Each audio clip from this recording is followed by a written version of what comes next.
Ayan guys, bisitahin natin yung ating garden na ating inilatag kahapon. So, ito lalamnan ko pa to. Ito yung siguro yung ternate flower na lang.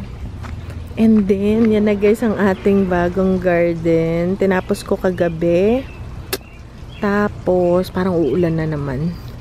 So, medyo maayos-ayos na siya, 'di ba guys? Tapos, ano pang ginawa? Kahapon pala, inempty ko yung ating compost pit. Ito yung mga sumibol. Ang ginawa ko is, yung itatanim ko siya. Ayan oh, pero nilagyan ko siya ng bago. So, inempty ko to, ready, soil na siya. Nilagay ko na sa garden. Ito pa hinihintay natin. Aba, may repolyo. From cuttings guys. Tapos nagsigaring kami dyan kagabi.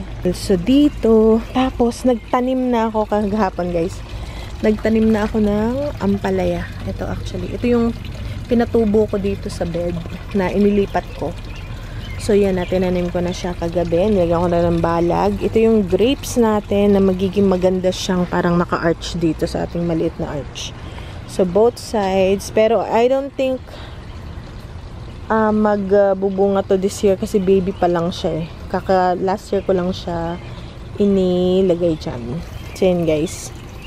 Okay, dalawa para magkabila. And then, dito wala pa. Pinag-iisipan ko pa kung anong lagay ko dito. Tapos tinanggal ko na yung empty na container. Gaya nito, 6 to. Ay, ba't parang may naghukay?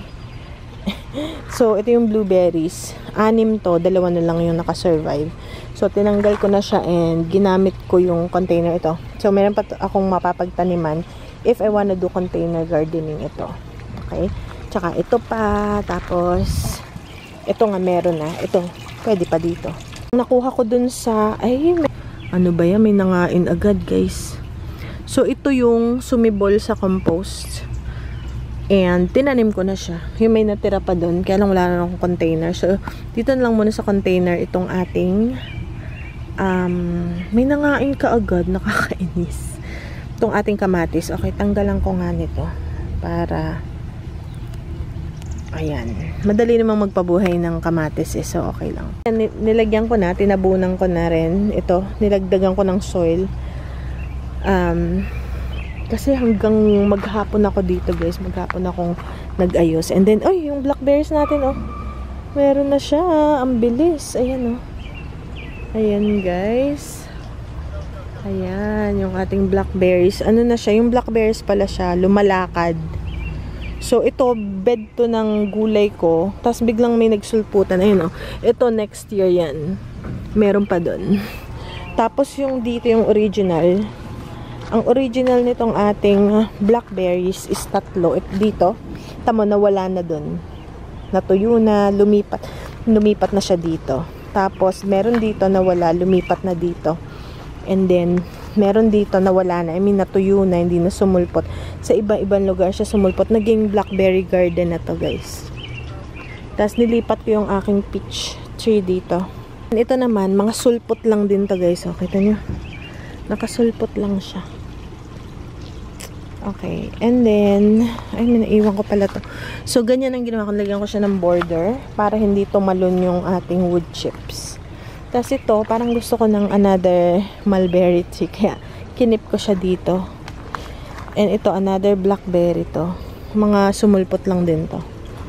Diba yun pa ang aking tanim na kamatis sa compost. So, ready na tong bed na to. Hindi ko na siya dadagdagan. I think enough na tong soil na to para sa kanya. Nilagyan ko rin to, nirefill ko. Ba't ang dami ditong balat ng... Uy naman! Huwag mong tapakan yan.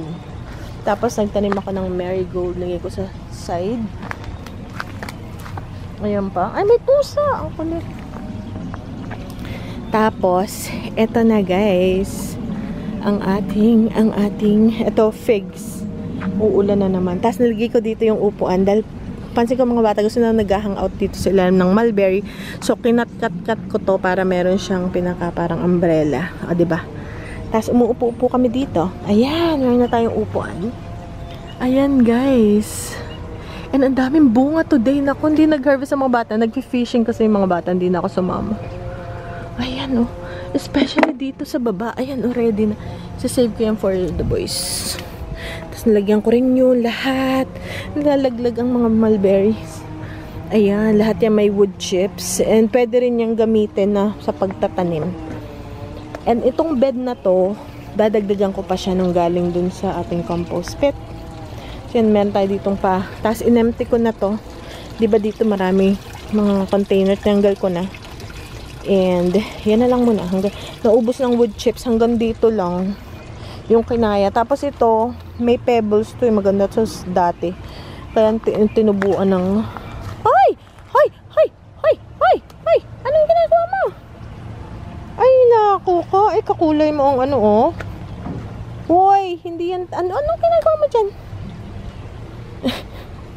Tapos ito pa yung bakante. Ito guys, galing to sa dati naming washing machine. Kinuha ko. Pinakuha ko sa asawa ko. Ginawa ko siyang planter. Ayan.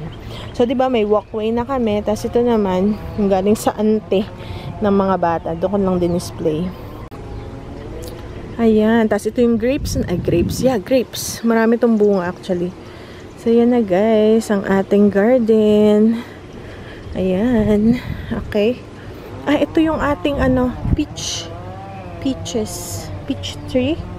Ayan, malalaki na. So, nilipat ko na lang siya dito. Ang daming bunga ng mulberries. Save ko sa mga bata eh. Kaso wala sila. Ang tamis. Tsaka malalaki tingin guys yung mulberries. O, diba? Tapos, kinat-cut ko to kasi gusto ni Ben next time.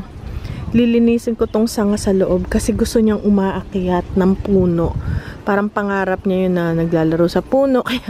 Kaya ginawa ko to. Kaya inano ko to, binili ko to. Kaya nagtanim ako ng mulberry kasi maigsi lang siya, diba? Nakakaakyat. So, tatanggalin ko to. Next time ito para hindi nakakasugat. Para makaakyat-akyat siya dyan. Kung di nyo guys alam, meron din tayong FB. Nagawa ko ng FB page para sa mga reels ng ating, kung ano man yung ating ginagawa. If you guys wanna follow our Facebook page, I will link it in the description box below. Uumpisa na tayong magtanim din talaga. Bumabagyo na guys.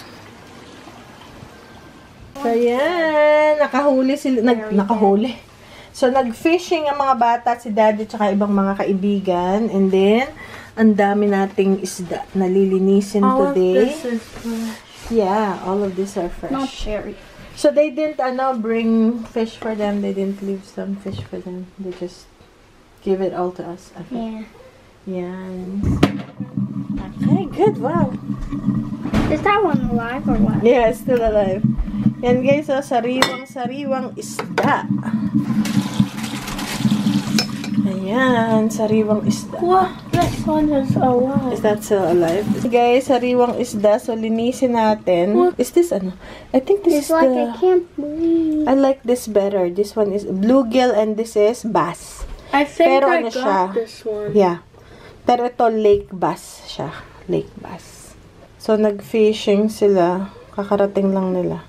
Okay, let's clean it up. Ayan, guys. So, linisin muna natin siya.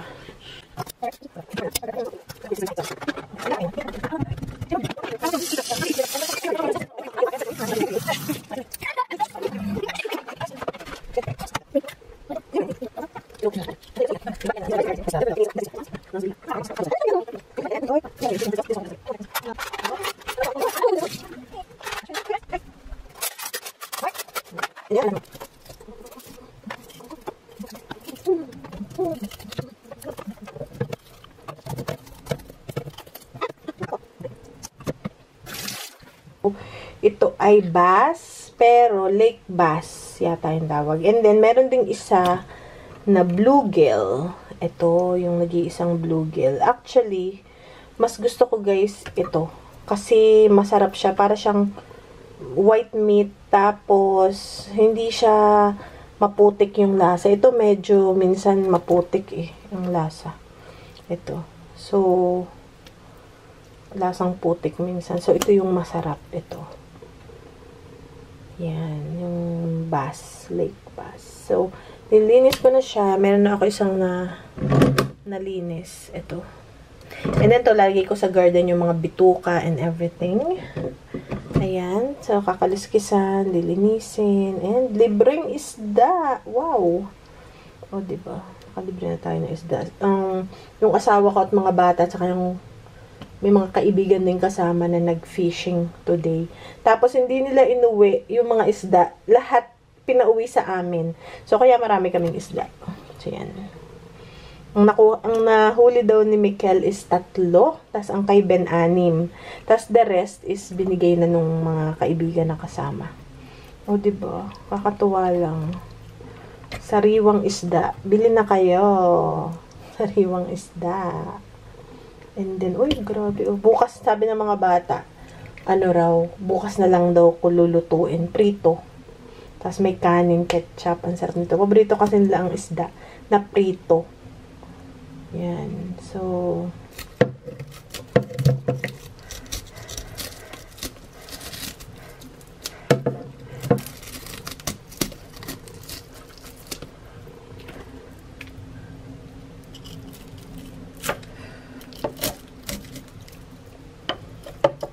buhay pa siya.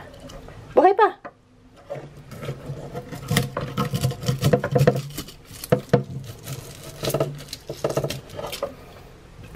Hop! Napitlag pa.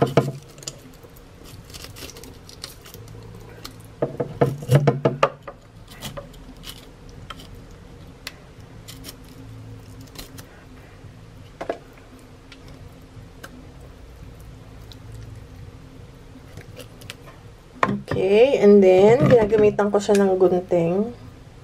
Nagamitan ko ng gunting para sa palikpik. Kasi matalas eh. Palagi akong natataga. Okay. And then, dito rin. So, bukas, alam niyo na kung anong ulam namin. Eh, di isda. Buti yung mga bata, ano na sila? Nasasanay na ulit sila na umano ba? Yung kumain ng isda ulit.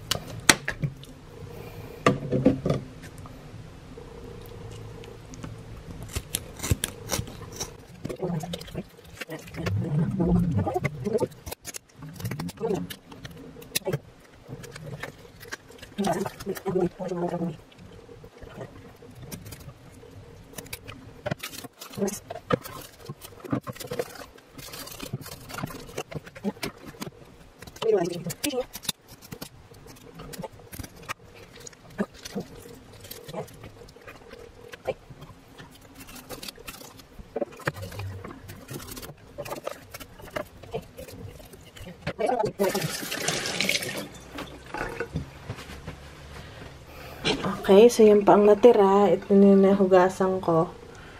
And see you guys later.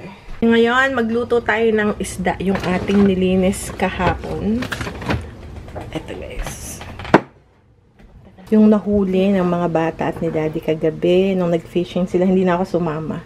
Tapos for breakfast, nagawa ko ng pancakes. Ayan.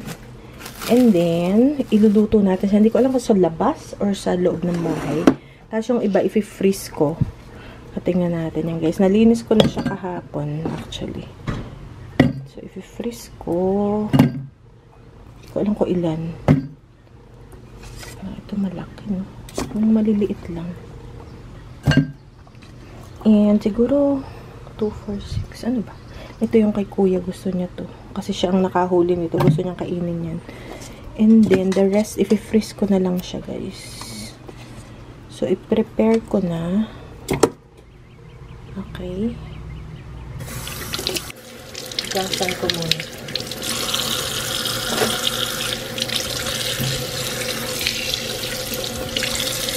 So, gigiitam lang natin. Sobrang sariwa nito. Sobrang sariwa.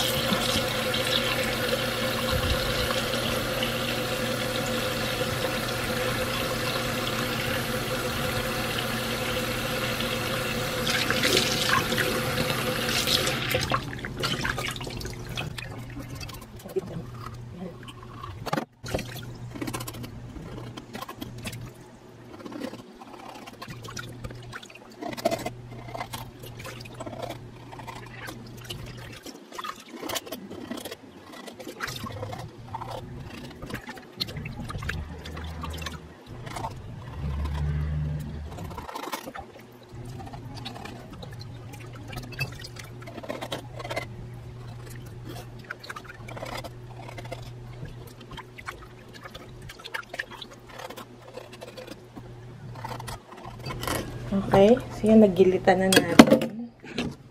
Itong ginamit kong panggilit ito, yung mainit yun para